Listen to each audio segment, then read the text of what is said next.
Hello, everybody. Welcome to the review of round 13, the second week of the bye rounds. Only two teams had the bye, but a few teams were affected. Two teams in the AFL, that is. A few teams were affected in our comp. And looks like we're going to have we've got some separation between the top five and the bottom five. So let's get to it. Alright, so let's start it all off with first place Sugar Daddies defeating Maltese Falcons, 312 to 304.5. This was the closest game of the round. However, it was also the lowest scoring game of the round, and just a boring snooze fest of a competition. 312 to 304. Sugar Daddies were down by 92 points on their projections, and Maltese Falcons were down by 79.3 points on their projections. If we have a quick look at it, obviously injuries played a part in this as well. Mackay and Hogan didn't do too much. Warner was fantastic, up 28%, got 54. He probably was the player of the game. Whereas Petrarca only ended up playing a quarter, got smashed in the ribs and ended up going to hospital. Dacos got tagged and then got dragged at 3/4 time. Sorry, had a corky or a bruised foot or a sore toe or something, but he came off at 3/4 time. And Walsh was down quite a fair bit as well. I believe he may have copped a tag. Oh, I'm not sure. Either way, he didn't do too well. Briggs in the ruck, 40, 35%. So he ended up going half a game. I'm not up against a recognised ruckman because Rees got subbed out at half time injured. And Jerry was pretty good. He got 36 as well. He's been pretty good lately, to be honest. Cripps bit down, and Settersfield also got come off injured in the last quarter, and he was down 20%. Miller got tagged. Dale didn't do his best. Stephen May was up 12%, got 59, so pretty good performance by Stephen May. Wengling Miller matched him on 58, so up 9%. And then Rao down 26% as a tackler, but 39 still pretty good. And Chris still got 27, but he was down too. So as you can tell, not much to look for. All the teams were pretty much down. All the players were pretty much down except for 3 or 4. And that's probably why the low scores got there. And Sugar Daddies maintained the winning way. Have a quick look at the optimised lineup. Sorry, let me get rid of this. 392 to 3. So Maltese Falcons would have got the win on that one. And as you can tell, Myers would come in full forward. Warner stays where he is. Briggs as the utility, and Reeves as the ruck. So both ruckmen would have got a game. Green in the mid. Crisp as a follower. And Cripps as a tackler are over there. Stay the same. Walsh would have gone to the midfield. Day would have gone to utility at 98. I think got quite a few, 9 tackles as well. Had a pretty good game. He's been on fire, actually. Larkey as a half forward, got 54, kicked 6 goals. And Ainsworth as the full forward. So 392, 388. But at the end of the day, it was Sugar Daddies 312 to 304, defeating Maltese Falcons and remain on top by 2 games.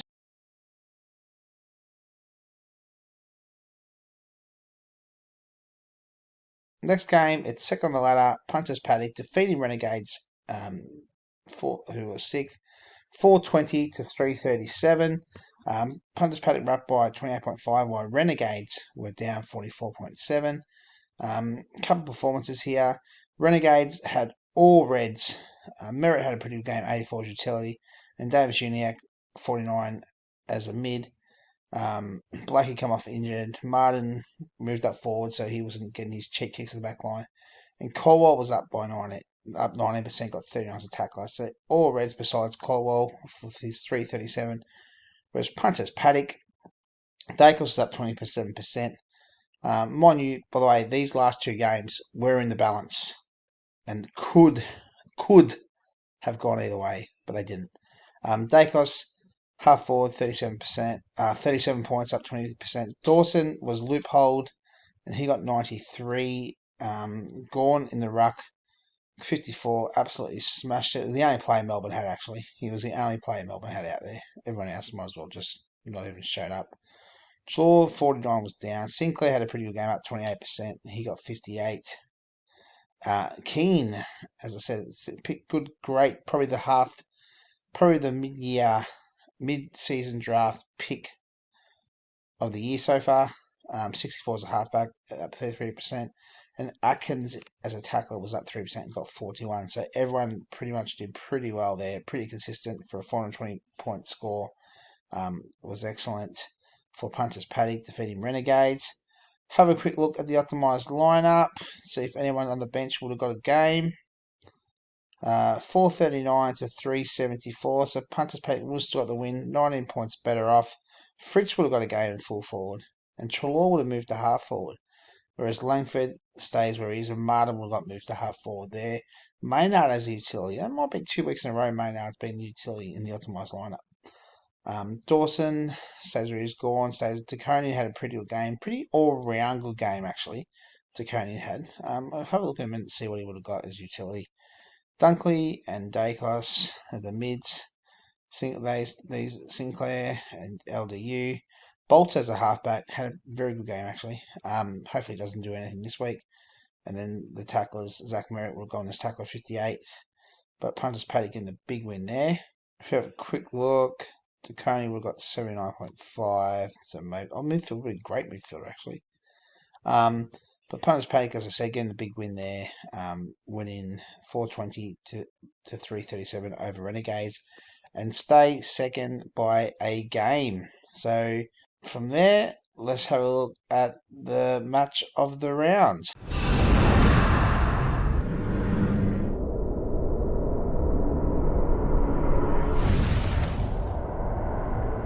This is the match of the round, the game of the round.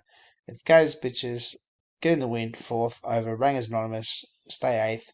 It was 386.5 to 347. Gators Bitches up by 10 points, and Rangers Anonymous are up by 9 points on their projections. This is the game of the round because out of all the games, it was the second closest, but it was higher scoring than that boring ball fest of a Sugar Daddy's Maltese Falcons game. So we made this the game of the round this week. Mind you, 386 to 347, not much to write home about. Let's have a quick look. Kerno was a bit down, but still got 34 points. Cameron played almost the whole game of the back line, it felt like, and only went to the forward line in the fourth quarter.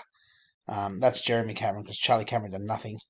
Max King, half forward, was up 22% and got 34. Yeah, don't know about Max King. Just don't know. Taranto was the loophole player, and he come in as a utility at 85 points.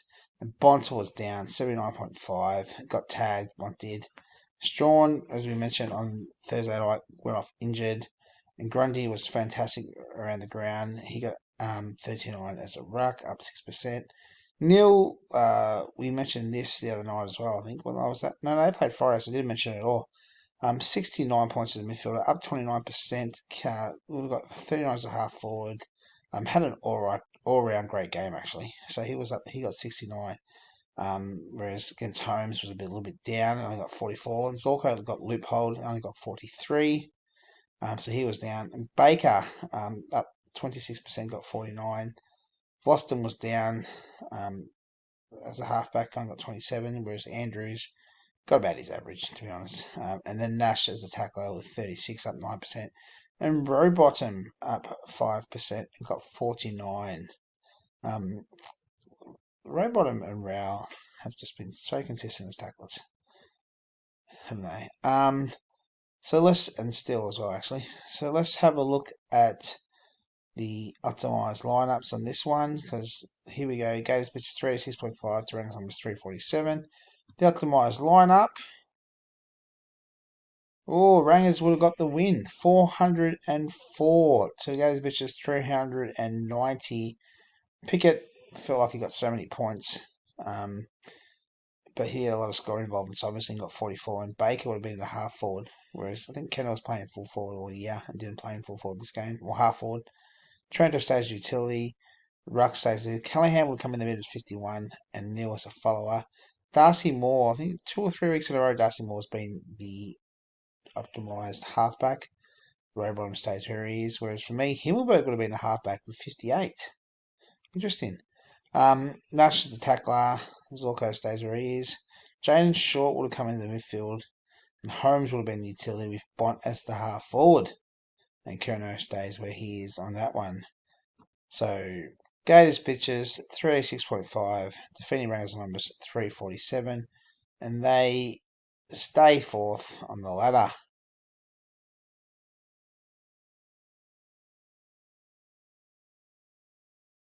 The next game is Seek and Destroy. Third, defeating Top Guns, who are ninth. 411, up 31.9 projections. Top Guns, 313, down 36.5. Ever since Dash said that he's averaging 428, he's projected for 428. I don't think he's got over 350. Actually, let's have a look at that. Here, he said he's projected. This game round here, he said he was projected for 428. He got 348.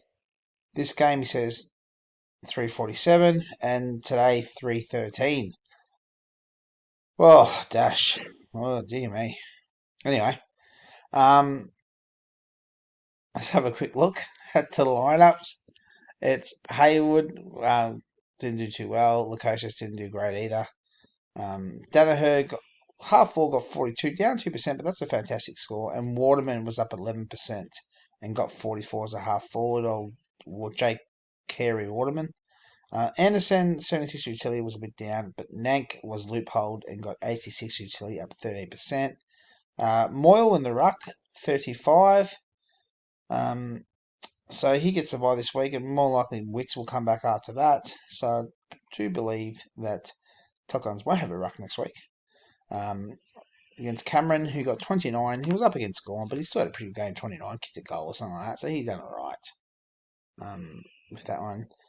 Rory Laird got 49 as a midfielder, good score, but wasn't as good as Flanders, who got 81 as a midfielder, up 40%. Absolutely I think he got 42 possessions. Had an alright great game. He was a halfback, we got 75 as a halfback, so Flanders had a fantastic game with that one. And even Fisher, there's an injury there, but he come off at the end of the game with a corky, so I don't know why Mick's got the injury there, but he has. He got 63 as a follower, so he's, look at that, 144 from the midfield alone for Seek and Destroy. And Heaney was put into midfield spot, got 45. Duggan did come off injured for a bit at the end of the game, the last 10 minutes. Got 41, and Ridley was a bit down, got 58. Still a fantastic score as a halfback, but he's played 3 or 4 games and had good scores. And still ever consistent as a tackler, got 44. And obviously stuck with Bailey Williams as a tackler with that one. So bye. So heavily affected by buys, and even next week he's not going to have anyone, not going to have a ruckman, because for some reason he's swapped Pitone, who hasn't got a game, was injured before that, haven't got a game since, for Luke Jackson, and now no ruckman. Good trade, unless it was a trade. Anyway, let's have a look at the Mars lineup. Would have been 441. Second row would have still smashed it against 386. Paps is a full forward, and Hewitt. Danaher stays with Waterman, so there we go. Henry would have been the utility, and Flanders as the utility there. Nank as a ruck, and then Boyle stays where he is. Anderson the mid, and Oliver would have come in. I thought Oliver just got handballs. What do you get? There we go. Fisher would be the other follower. And Laird as a follower there, Wiedering and Jordan Ridley, and then Haywood and Still as tacklers. So let's just have a quick commercial break, and we'll be back after this.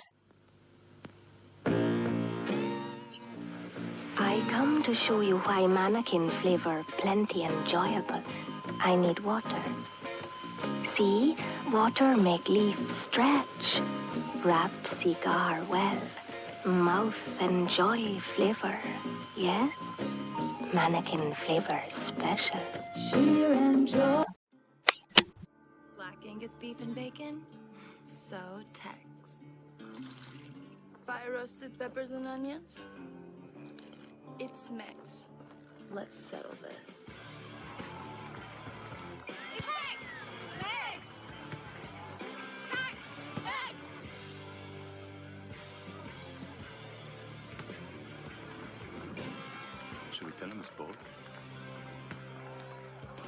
eventually. When Tex meets Max, it's a win-win. The Tex.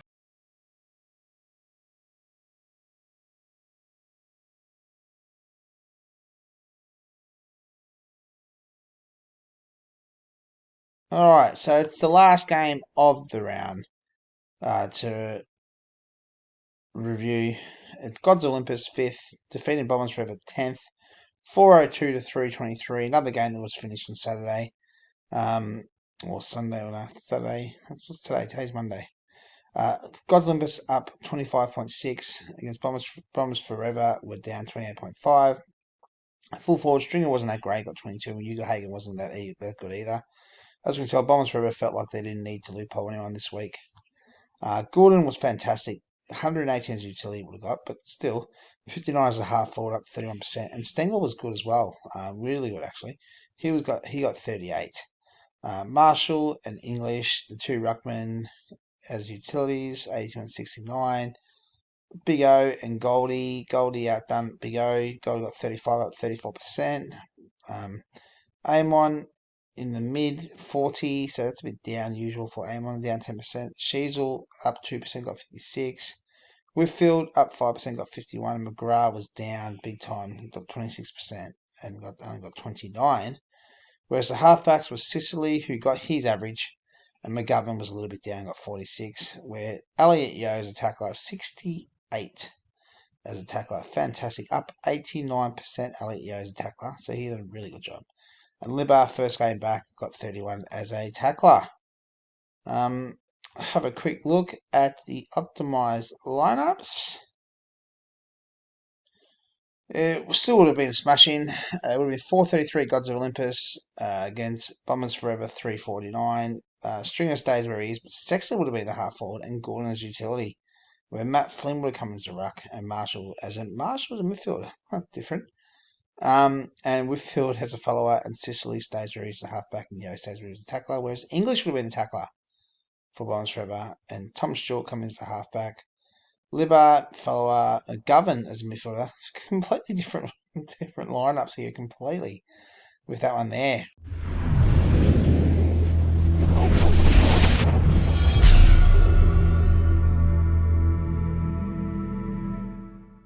So let's have a look at the team of the round. It's 563.5. Would have been Papley as a full forward and Warner as the half forward and Gordon as utility. So three Swans as the attacking options. If Ruck would have been Gorn, Mid Flanders, Neil as a follower, Sinclair as the halfback, and Yo as the tackler. So Gods get one, Falcons get one, Gods get two actually. Top Guns get one, Falcons get one, Punters get two, Rangers and Cigars Destroy get one person each. So quick look at the ladder.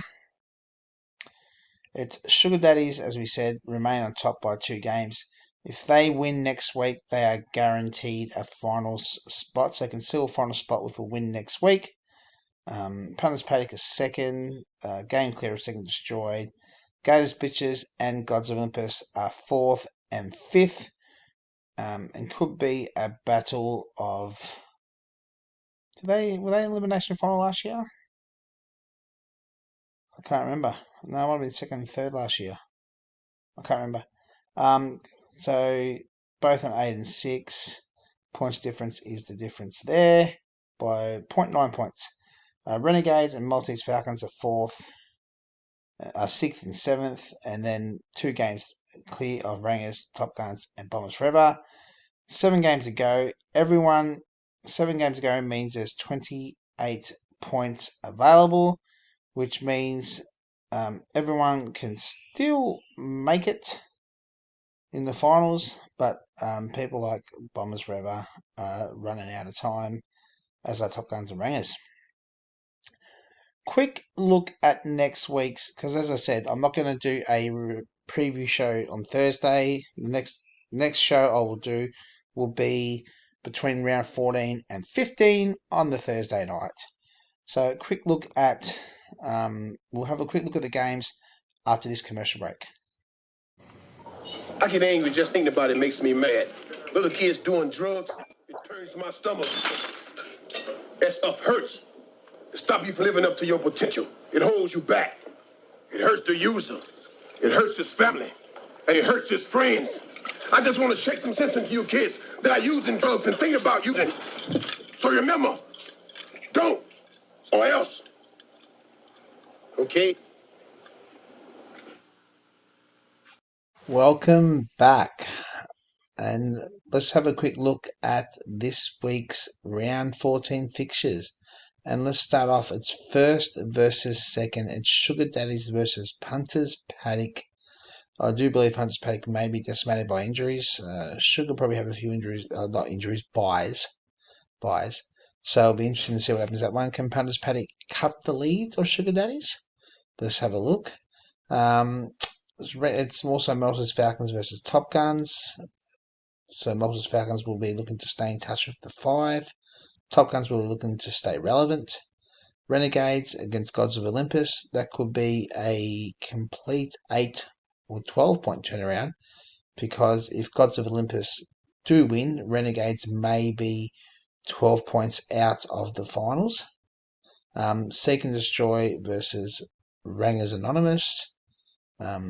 Once again, Seek and Destroy looking to consolidate their spot in the 5. It'll be Bombers Forever versus Gators Bitches. Bombers Forever's need to win, otherwise they may be on their last gasp of air. Quick look at the AFL fixtures. It's Friday night. No Thursday night game. Friday night is Brisbane Lions versus St Kilda in Brisbane. At Marvel Stadium on Saturday, it's Western Bulldogs versus Fremantle. At the MCG, it's Richmond versus Hawthorn, the twilight game on Saturday. Adelaide versus Sydney in Adelaide Saturday night. And Sunday at Marvel Stadium, it's North Melbourne versus Collingwood.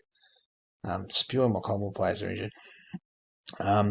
The NG Stadium in Sydney, it's Giants versus Port Adelaide, the 4 o'clock Sunday game. And the byes will be Carlton, Essendon, Geelong, Melbourne, West Coast, and Gold Coast.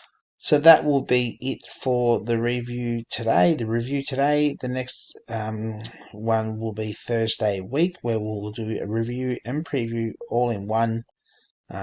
So keep yourself 25 minutes free. It'll be probably a quick review, probably a quick preview and review. I don't know how I'm going to figure it out. I can't even talk. It's getting late. See yous.